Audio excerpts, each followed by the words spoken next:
ने एक षड्यंत्र रचा है।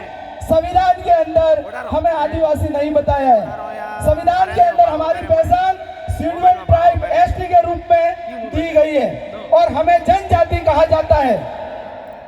और जनजाति को हम यूं देखा जाए तो संविधान का जो अनुच्छेद है 366 उसके पैरा 25 के अंदर, और आगे जाकर देखते हैं तो 342 जो अनुच्छेद है उसके अंदर हम गहनता से अध्ययन करते हैं तो जो एक लॉकूर कमेटी भी बनी हुई है उसकी कुछ पहचानें बता रखी है।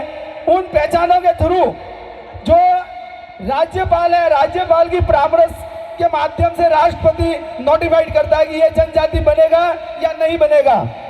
तो जनजाति हर किसी को बनाया जा रहा है। जैसे अभी कुछ ही दिनों के अंदर रेबारी समाज का अपन नोटिफिकेशन वो देख रहे थे, मांग पत्र, वो भी मांग कर रहे हैं कि हमें जनजाति में शामिल किया जाए।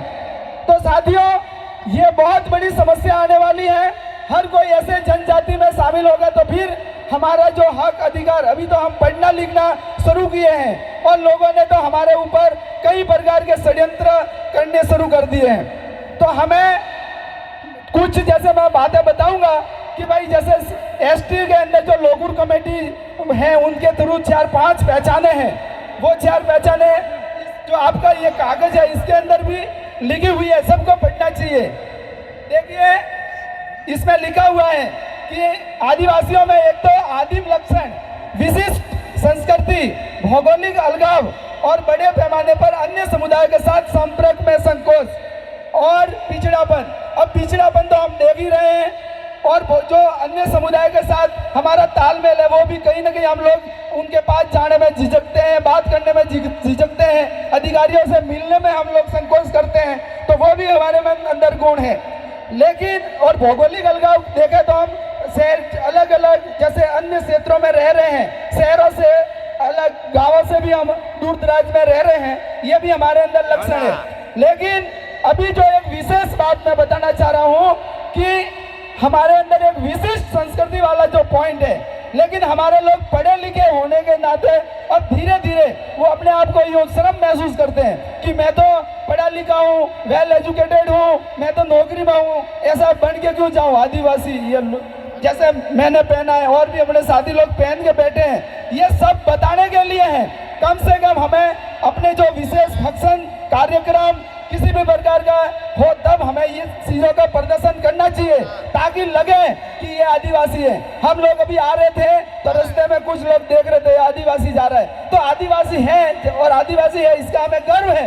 आपको भी इस बात का गर्व होना चाहिए और अपनी संस्कृति को बनाए रखोगे तभी आप एसटी के अंदर भी रहोगे, नहीं तो आने वाले समय में आपको इस जो कैटेगरी एसटी के अंदर डाला है उससे भी निकाल सकते हैं। तो हमें अपनी संस्कृति को बचानी है, अपनी भाषा को बचानी है।